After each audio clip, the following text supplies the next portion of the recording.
So good morning, this is the start of day 2. As you can see, I'm feeding Isla at the moment. She's got some nice yummy breakfast, a bit nicer than what I'm gonna have. So she's got oats with blackberries, raspberries, whereas my breakfast is probably gonna be a coffee, and if I'm lucky, maybe a protein bar, something like that. My exciting breakfast this morning, a black coffee and a grenade bar. So it's midday on day 2 and I've only had a grenade bar and a coffee so far. As you can see, I've drunk over a litre, so half my bottle of water so far. I think that's really helping me to stay full or not feel hungry. So a strategy for those that are struggling to keep their calories down is have a glass of water before every meal. It'll help you feel full and hopefully you won't eat as much, or drink as much water as possible. I thought up a clever way to weigh my beetroot without getting the scales all dirty. So what I'm going to do is I'm going to weigh the jar first. I'm then going to take the beetroot out that I'm eating and I'm going to weigh the jar again. Obviously the reduction in weight is going to be how much beetroot I've taken.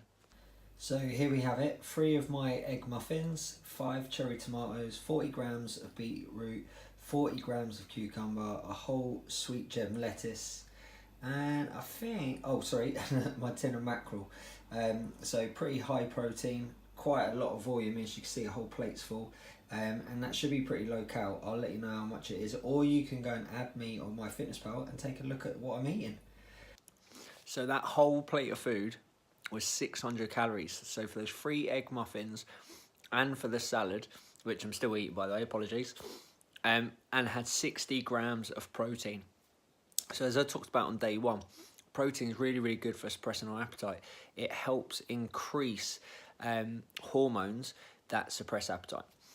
It's also really, really good for making us feel full. It takes longer to digest for the body, so again, that helps satiate us. Another thing, I've added Frank's hot sauce to my lunch. You probably saw that. Some people probably think I've done that to speed up my metabolism or something like that.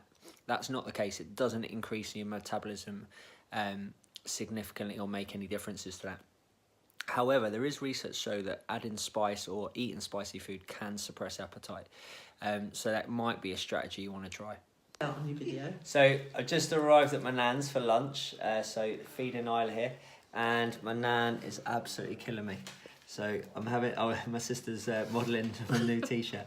So look at that, I can't have any.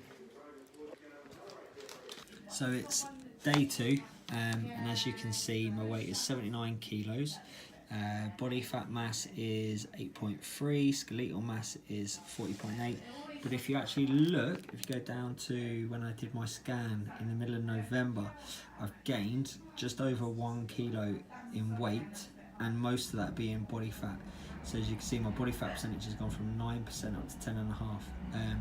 So I'm going to show you if I can cut any fat, but how actually it's going to be water retention that I'm going to be cutting over the next 10 days.